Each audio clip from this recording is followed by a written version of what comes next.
Aparat Lumix GH80 czy GH85 w zależności od regionu, w którym się używa. Jest to aparat z 2016 roku. Czy warto go kupić w 2021? Już Wam odpowiadam. Ja wybierając sobie Lumix, ten aparat, przestawiłem się z aparatów Canon, ale przestawiłem się tylko pod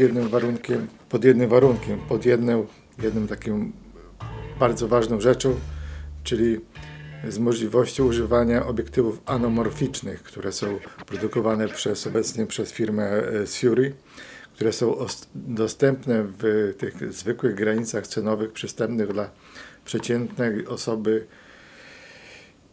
takiej jak ja przykładowo. No i jest pewne ograniczenie w tym, że firma Shure nie produkuje obiektywów z końcówkami do Canona. Produkuje do 4/3, do Fuji, do Sony, ale do Canona jednak nie produkuje. Także dlatego musiałem się rozglądać za nowym systemem. Tylko i wyłącznie po to, żeby używać tych obiektów anamorficznych do pewnych swoich projektów jako dodatkowe ujęcia, które są, no powiedzmy tak, bardziej kreatywne dodatki do projektów, niżeli całkowite projekty. No i znalazłem sobie aparat, który jest Lumix GH80. Zapłaciłem za ten aparat 300 euro, czyli 1200 zł. Za nowy aparat razem z obiektywem ze sklepu. Czyli jest to taniocha, można powiedzieć. Do tego, co oferuje, to jest to naprawdę taniocha, bo jest to aparat nagrywający w 4K ze stabilizacją obrazu, która jest wyperfekcjonowana, można powiedzieć, przez firmę Panasonic Lumix. Za dodatkowym trudem można sobie też zainstalować profil obrazu Cine-like, czyli profil, który jest płaskim profilem do lepszej obróbki kolorów, jak również Vlog, który nie jest firmowo zainstalowany w aparacie, ale jest na internecie kilka wskazówek, jak to można zrobić. No, co dodaje dla tego aparatu dużo większej możliwości dla przeciętnych producentów, aczkolwiek i pewnie i dla tych z wyższej półki również, bo jest to też możliwość nagrywania za pomocą rejestratora, czyli jak ktoś używa rejestratorów z firmy Atomos, to jest to też możliwość, bo można wypuszczać sygnał 8-bitowy 422 do nagrywania do Atomosa, tak jak ja to teraz robię. Aczkolwiek Panasonic wskazuje, że to jest tylko 8 bitów w formacie 422. Ja zauważyłem z mego doświadczenia czy sprawdzania na programie Resolve, że Resolve wskazuje dla mnie, że pliki są 10-bitowe, czyli no plus dla mnie w takim wypadku, nie? Co jeszcze mogę Wam powiedzieć dobrego o tym aparacie? Jest to w porównaniu do innych aparatów, takich jak Sony czy Canon, same body, czyli sam korpus jest trochę jak zabawka, można powiedzieć, czy nie jest aż tak żeliwno-metaliczny jak inne korpusy aparatów, które są takie dość solidnie zbudowane, ale to jest też może być tego plusem, że nie podchodzimy do tego jak do super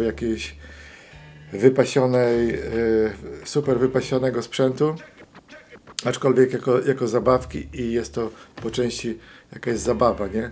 No tak w sumie powinno być w pewnej sensie z wizualizacją, że jest to jakaś zabawa, czy fotografia, czy nagrywanie, bo wtedy odblokowujemy swoje możliwości, które mogą wystąpić przy używaniu jakichś takich naprawdę solidnych aparatów jak RED czy jakichś takich super profesjonalnych kamer do nagrywania, nie? Bo wtedy już jakaś cały nastrój się za bardzo taki wydłużony, poważny robi i jest chyba mniej takiej kreatywności, którą można samemu wnieść w produkcję, nagrywanie, nie? Drugim atrybutem to, że jak jest lekki, to jest łatwy w przemieszczaniu i używaniu w przestrzeniach miejskich, gdzie niekoniecznie chcemy zwracać na siebie uwagę, nie? Bo jeżeli się wbijemy z jakimś solidnym aparatem, czy Canonem Merco, czy czymkolwiek takim bardziej profesjonalnym, to czasami jest dobrym atrybutem, jeżeli chcemy pokazać tą profesjonalność dla klienta, bo czasami ci klienci wymagają takiej profesjonalności od nas. Aczkolwiek w niektórych momentach zachowanie mniejszej profesjonalności powoduje to, że sytuacja staje się mniej spięta pod tym względem, że ludzie się mniej spinają, są bardziej naturalni, a dla nas jako osoby, które są po drugiej stronie aparatu, łatwiej uchwycić pewne ich naturalne emocje, niżeli emocje, które chcą wyświetlić siebie pod względem tego, że są filmowani i tak dalej, i tak dalej. No, czyli to jest takie też pewien rodzaj psychologii w tym wszystkim zawarty, ale tak to funkcjonuje i w fotografii, i chyba w wideo, czyli tak to wygląda pod względem, że jest to aparat trochę pod względem zabawkowym, nie? Aczkolwiek możliwości tego aparatu do użytkowania są solidne. Użytkowanie z tymi obiektywami anamorficznymi jest na zasadzie ostrości manualnej, czyli po prostu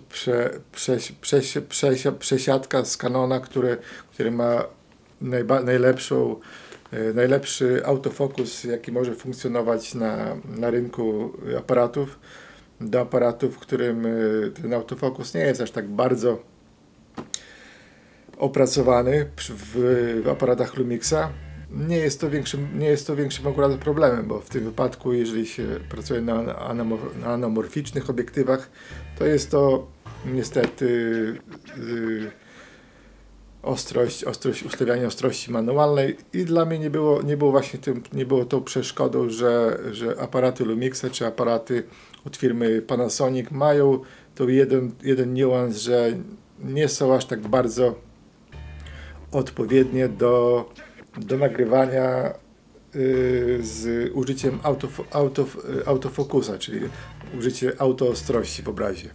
Dlatego też Canon często jest wybierany przez osoby w pro-biznesie, powiedzmy reportażowym, w którym ta ostrość musi być zachowana na każdym etapie produkcji i w której nie ma etapów powtórkowych, czyli że nie można dograć sceny dodatkowej, bo jest to jakaś tam chwila w reportażu, w którym rzeczy się nie powtarzają przykładowo. Ten Lumix jest bardziej chyba do celów kreatywnych, no i do takich kreatywnych celów ja chcę go używać, a przynajmniej dzięki tym obiektywowi anamorficznemu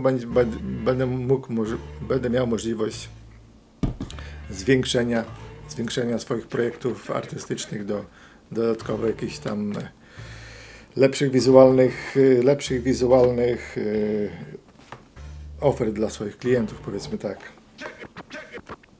Czyli jak będziecie zastanawiać się, czy jest to warte kupienia w 2021 roku, no to myślę, że jest, bo jest to cena. Jest to frakcja ceny za GH5 czy za inny aparat z systemem 4/3 sensora i nie będą to wyrzucone pieniądze w błoto. Możliwość doinstalowania sobie płaskiego profilu do obróbki kolorów istnieje. Możliwość przekierowywania obrazu do rejestratora z 10-bitowym formacie też istnieje w 4.2.2, czyli nic dodać, nic ująć, jeżeli traficie na taką ofertę jak ja, czyli to było około 1200 zł za nowy aparat z obiektywem, no to kupujcie się, nawet nie zastanawiajcie. Także tyle ode mnie, mam nadzieję, że komuś to się przyda. Pozdrawiam.